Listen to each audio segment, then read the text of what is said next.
Қайырлы күн достар. Бізде жыртыстардан мынандай құрақ жасағанбыз, мынандай құрақ жасағанбыз.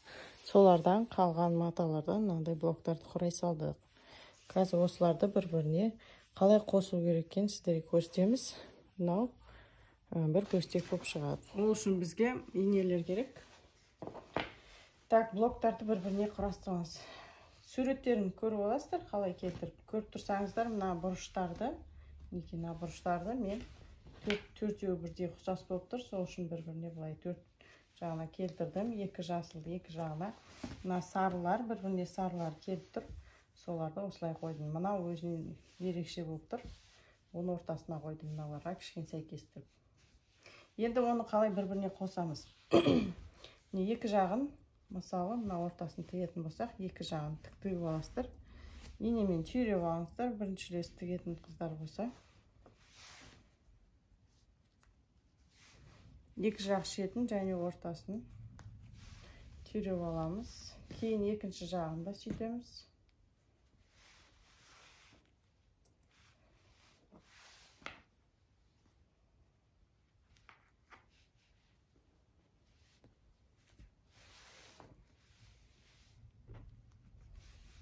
Мінекей. Мына жерін бірінші мына үшеуін бір-біріне біріктіріп алсын, потом мына үшеуін, мына үшеуін. Кейін бір-біріне былай жабыстырамыз. Қазір швейный машинаға барып, мына бір-бірлеріне біріктіреміз. Мінекей біз тігін машинасына келдік. Түйреп алған жерлерімізді 1 сантиметр көлемінде тымшамыз. 1 сантиметр машинканың лапкасымен көресіздер.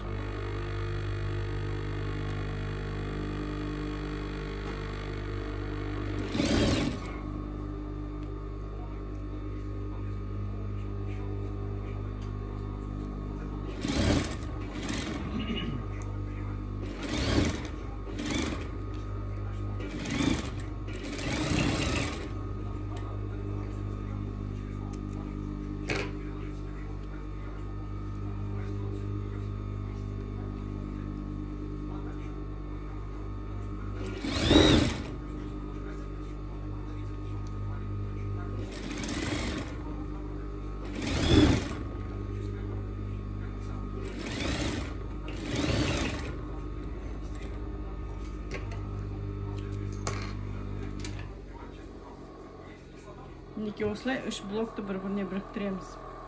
Артын жағында тігісімізді қолымызбен үтіктеп жіберсек болады, былай қарай. Ашып жіберейік, екі жаққа үтіктеп қолымызбен. Үшеуін де осылай бір тігіп аламыз, соны бір-біріне біріктіреміз. Так, міне біз 3 блокты да бір-біріне жалғап алдық. Енді жаңа суретте біз басында қалай қойдық, солайынан қойып алып бір-біріне тігеміз. Оны қалай тігеміз? Мына жерде бір-біріне жалаған блоктарды бір-біріне теңестіреміз тігістерін. Мынаны екі жаққа қарай жіберсеңіз болады, не болмаса ашып жіберіп былай тігсеңіз болады. Мен көбінде екеуін екі жаққа қарай құлатамын. И сол жерін инемен түйреп аласыздар. Главное, сол жер қозғалып кетпеу керек. Кішкене екі жағына көмекші ине тағып қоямыз.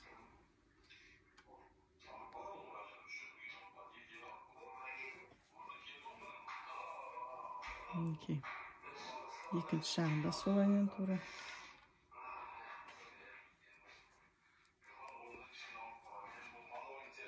Екі жағына көмекші инелерін тағып аламыз.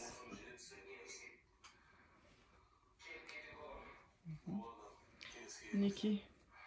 Енді осыны басынан бастап тігіп аламыз.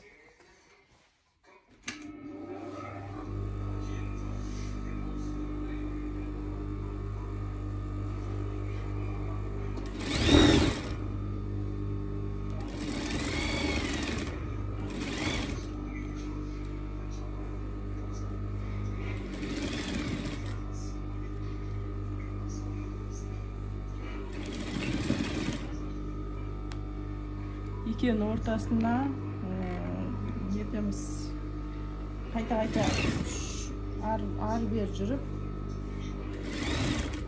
қатайтамыз. инелерді алып отырасыздар, машинканы астына түсіп кетпесін.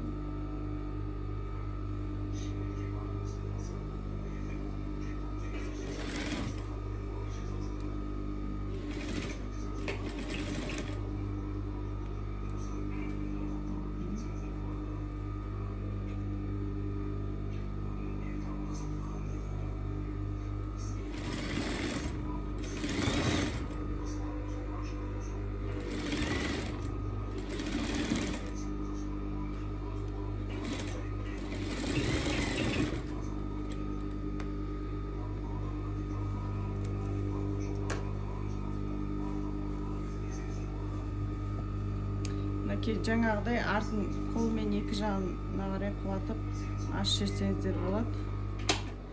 Сонда алдыңғы жағы томпайып тұрмайды.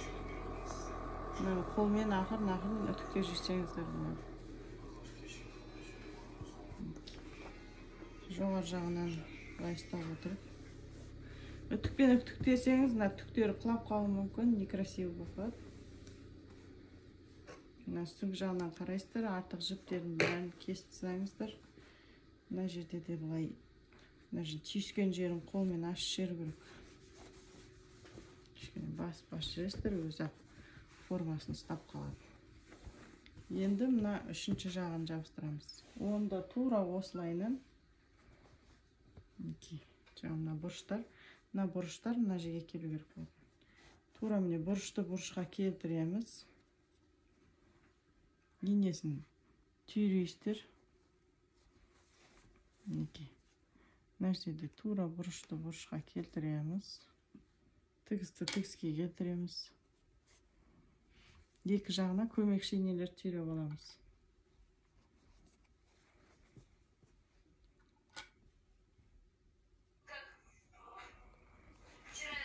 Екі жағын басы мен соңын тоже түйреп алыңыздар. Астындағы мата бір-бірін теуіп, сырғанайтын мата болғаннан кейін теуіп жібереді.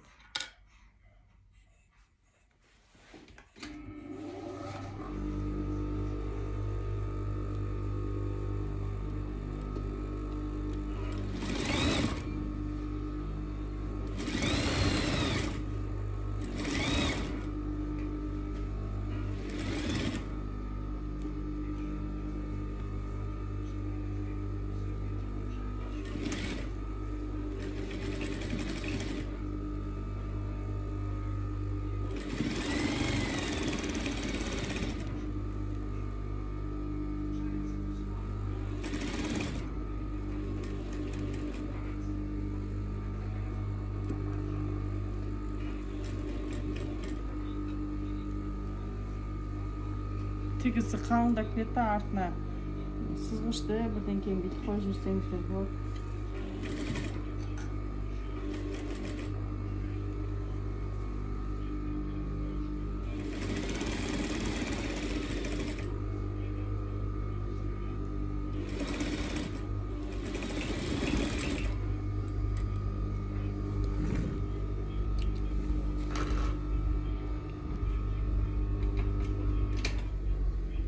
Тігіп алдық. Бұны да қолмен екі жақ қарай қайырып, қолмен үтіктеп жүрсе болады.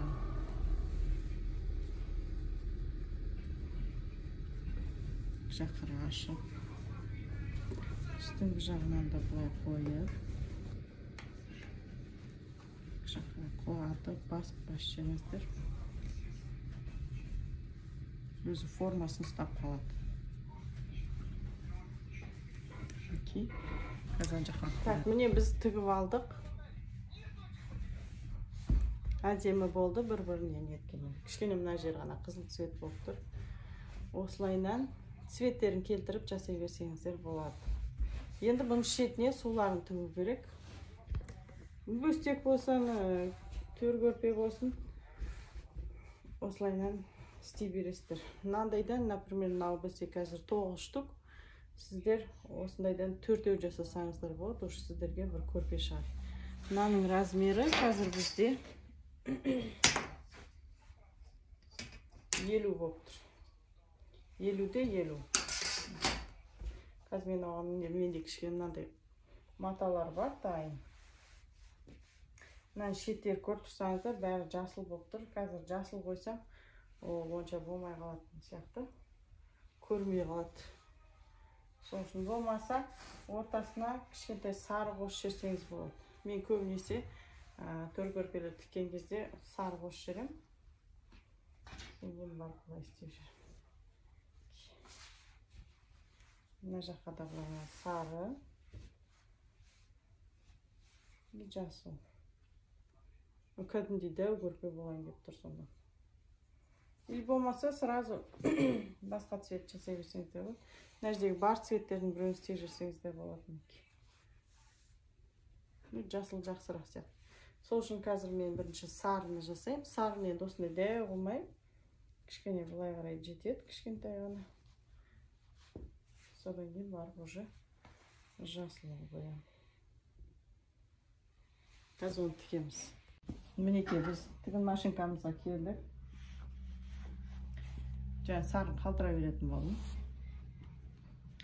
Егер несіне қарайсыздар, түктеріне қарай кессеңіздер. Мына жерде көріп тұрсаңыздар, кішкене мына жерде шығып тұр. Кесіп жатпаймын, сразу былайынан алып, осылай тіге саламын. Мына басын кішкене шығарасыздар, 1 сантиметрдей. Потому что он берға теуіп кетеді. Сол үшін 1,07 миллиметр алып тігесіздер. Көріп тұрғандарыңыздай кереметтей көріп. Енді аударамыз. Борыштарыңыз әдемі.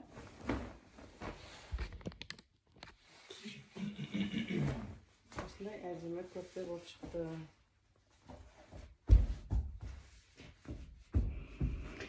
Не көріп тұрғандарыңыздай көрпеміз бітті. Жанындағы сары лента 7 сантиметрден, жасыл лентамыз 12 сантиметрден шықты. Астарладық. Астарлағаны басқа видеоларда бар. Қалай істеу керек екенін көріп тұрсаңыздар, түп-түзу сызықпен сызып қойғандай болып тұр. Егер видео ұнаса лайк басып, комментарий жазыңыздар. Достарыңызбен бөлісіңіздер. Келесі видеода кездескенше.